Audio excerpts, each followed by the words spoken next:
Pointer GS की तरफ से नमस्कार दोस्तों। 10+10 प्रोग्राम में आप लोगों का एक बार फिर से बहुत बहुत स्वागत है दोस्तों।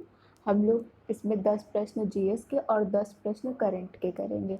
दोस्तों आज भी जो हम 10 प्रश्न करंट के करेंगे वो भी उत्तर प्रदेश से संबंधित है, क्योंकि आपकी यूपी पीसीएस या बीईओ की जो परीक्षाएं आने वाली है उन सब के लिए उत्तर प्रदेश का जो करंट अफेयर है वो भी इम्पॉर्टेंट रहेगा।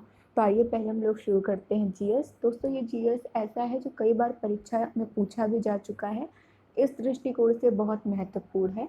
तो आइए शुरू करते हैं। सबसे पहले कटक। कटक महानदी के तट पर स्थित है। कटक कहाँ है? उड़ीसा में है। नासिक, गोदावरी नदी के तट पर नासिक कहाँ है आपका? ये महाराष्ट्र में है। लुधियाना, सतलज नदी के तट पे आपका लुधियाना का है, पंजाब में। फिर है आपका जबलपुर, किस नदी के तट पे है? नर्मदा नदी के तट पर, और जबलपुर आपका है मध्य प्रदेश। फिर है बैतूल, ये ताप्ती नदी के तट पर स्थित है। दोस्तों कई बार जिले पूछ लेते हैं और ये जिले किन नदियों के तट पर बसे हैं ये भी पूछ लेते हैं, तो ये आपका इम्पॉर्टेंट है। आगे देखते हैं पुलकित झील, कई बार पूछा है। तो पुलकित झील जो है आंध्र प्रदेश और तमिलनाडु की सीमा पर अवस्थित है। फुल्लर झील, कई बार ये पूछा गया है, इम्पॉर्टेंट है। तो फुल्लर झील जो है उत्तर प्रदेश में जो गोमती नदी है वहाँ से इसकी उत्पत्ति होती है। कई बार आपका परीक्षा में पूछा जा चुका है, इसलिए याद रखिएगा इसको।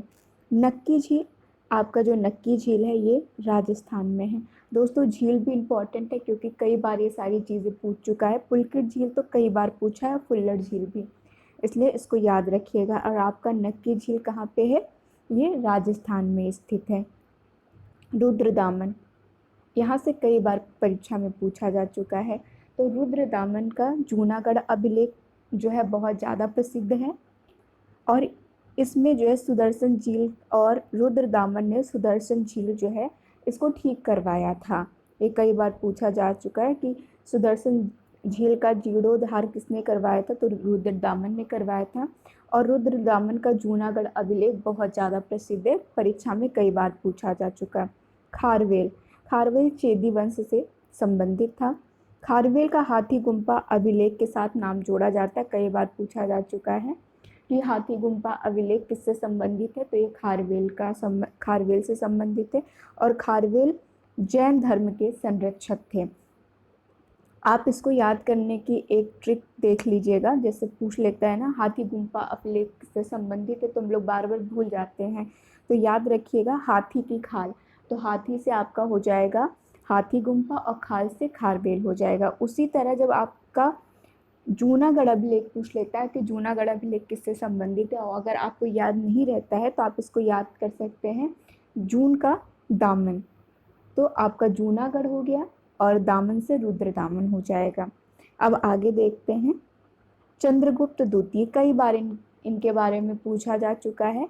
चंद्रगुप्त द्वितीय को विक्रमादित्य के नाम से भी हम लोग जानते हैं, चंद्रगुप्त विक्रमादित्य। इनका अन्य नाम देवगुप्त था। इन्होंने परम भागवत की उपाधि जो है इन्होंने हासिल की थी। क्या थी? परम भागवत की उपाधि इन्होंने धारण की थी। ये शक विजेता थे और इन्होंने रजत सिक्के भी जारी करवाए थे, और इन रजत सिक्कों को रूपक या रूपाक कहा जाता था। याद रखिएगा, पूछ सकता है कि गुप्त काल में जो है रजत सिक्कों को क्या कहा जाता था? तो रूपक या रूपाक कहा जाता था। और चंद्रगुप्त द्वितीय ने कौन सी उपाधि धारण की थी? तो इन्होंने परम भागवत की उपाधि धारण की थी। ये शक विजेता थे और इनका अन्य नाम देवगुप्त था। आगे देखते हैं गुप्त काल में स्वर्ण मुद्रा को क्या कहा जाता था? दोस्तों कई बार ये पूछा जा चुका है, इसलिए याद रखिएगा, मोस्ट इम्पॉर्टेंट क्वेश्चन है। गुप्त काल में स्वर्ण मुद्रा को दिनार कहा जाता था। क्या कहा जाता था? दिनार। गुप्तों में चंद्रगुप्त प्रथम ने सर्वप्रथम सिक्के जारी करवाए थे। कई बार पूछा जा चुका है कि सर्वप्रथम गुप्त काल में सर्वप्रथम किसने सिक्के जारी करवाए थे? तो चंद्रगुप्त प्रथम ने सर्वप्रथम सिक्के जारी करवाए थे। ये तो उससे भी ज़्यादा इम्पोर्टेंट है, कई बार पूछा जा चुका है। सीसे के सिक्के जारी करने वाला वंश सर्वप्रथम कौन सा था, यानी कौन से वंश ने सर्वप्रथम सीसे के सिक्के जारी करवाए थे? तो ये था सातवाहन। सातवाहनों ने सबसे पहले जो है सीसे के सिक्के आपके जारी करवाए थे। दोस्तों ये था हम लोगों का आज का जो है जीएस, और ये सारे जीएस बहुत ही इम्पोर्टेंट है। तो आप इसको याद रखिएगा। अब हम लोग जो है करंट अफेयर्स अपना देख लेते हैं। आज का भी करंट दोस्तों उत्तर प्रदेश से संबंधित है, तो शुरू करते हैं। 29 दिसंबर 2019 को नाबार्ड किसान समारोह एवं किसानों का राज्य स्तरीय सम्मेलन आयोजित किया गया था, तो ये गोरखपुर में किया गया था, इम्पोर्टेंट है। 25 दिसंबर 2019 को प्रधानमंत्री नरेंद्र मोदी ने अटल बिहारी चिकित्सा विश्वविद्यालय उत्तर प्रदेश का शिलान्यास कहाँ किया? ये लखनऊ में किया, इम्पोर्टेंट है ये। 14 दिसंबर 2019 को राष्ट्रीय गंगा परिषद की प्रथम बैठक कहाँ पे आयोजित हुई थी? ये मोस्ट इम्पॉर्टेंट क्वेश्चन है दोस्तों। 14 दिसंबर 2019 को राष्ट्रीय गंगा परिषद की प्रथम बैठक कहाँ आयोजित हुई? तो ये कानपुर में आयोजित हुई। और राष्ट्रीय गंगा परिषद की प्रथम बैठक की अध्यक्षता किसने की? ये बहुत इंपॉर्टेंट है, ये दोनों प्रश्न बहुत इंपॉर्टेंट है। पूछ सकता है कि राष्ट्रीय गंगा परिषद की प्रथम बैठक कहाँ आयोजित हुई और इसकी अध्यक्षता किसने की? तो बैठक कानपुर में हुई और अध्यक्षता किसने की थी? प्रधानमंत्री नरेंद्र मोदी ने। अब आगे देखते हैं। 3 दिसंबर 2019 को जनपद संत कबीर नगर में 2 नगर पंचायत बनाने को मंजूरी दी गई है, तो वो कौन है? एक है बखीरा, दूसरा है बेलहर। ये दोनों ही जो है संत कबीर नगर में 2 नगर पंचायत हैं, जो अभी नए नए इनका निर्माण किया जा रहा है। आपराधिक वादों तथा बलात्कार से संबंधित आपराधिक वादों के शीघ्र निस्तारण हेतु प्रदेश में स्थापित किए जाएंगे, तो 218 नियमित न्यायालय स्थापित किए जाएंगे। मोस्ट इम्पॉर्टेंट क्वेश्चन है। अगला देखते हैं। साइबर क्राइम विवेचना और महिला एवं बालकों के विरुद्ध अपराध पर प्रदेश के अभियोजकों एवं विवेचकों की राज्य स्तरीय कार्यशाला का आयोजन किया गया, तो ये लखनऊ में किया गया। आगे देखते हैं। साइबर अपराधों से निपटने के लिए प्रदेश में हर रेंज स्तर पर स्थापना की जाएगी। इम्पोर्टेंट है बहुत ही ज़्यादा। तो फोरेंसिक लैब तथा साइबर थाने की स्थापना की जाएगी आपके प्रदेश में हर रेंज स्तर पर। अगला, नोएडा इंटरनेशनल ग्रीनफील्ड एयरपोर्ट जेवर का विकास किया जा रहा है।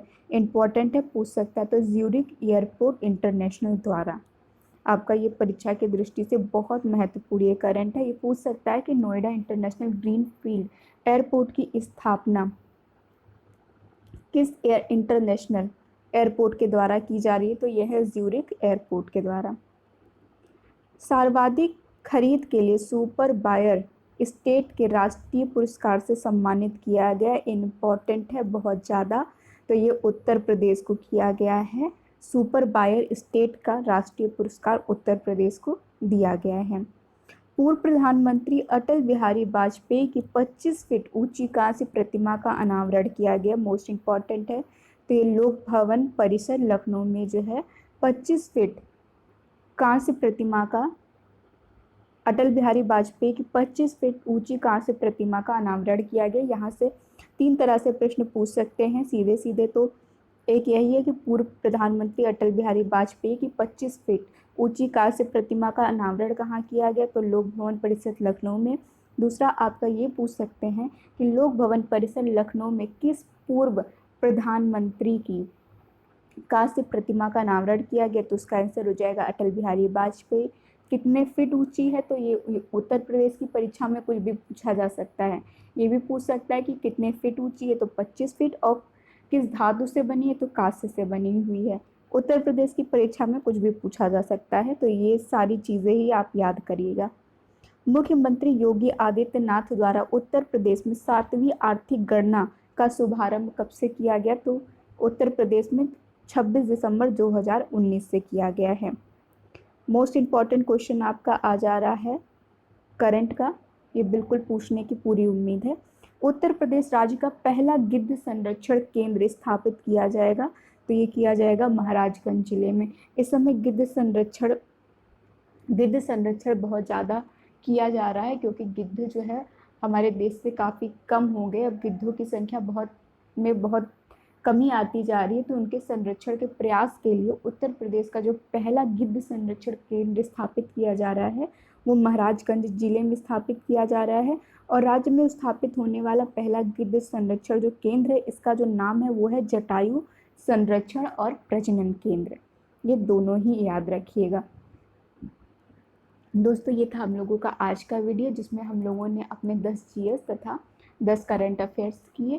दोस्तों वीडियो अच्छा लगा हो तो लाइक और सब्सक्राइब जरूर कीजिएगा दोस्तों। धन्यवाद।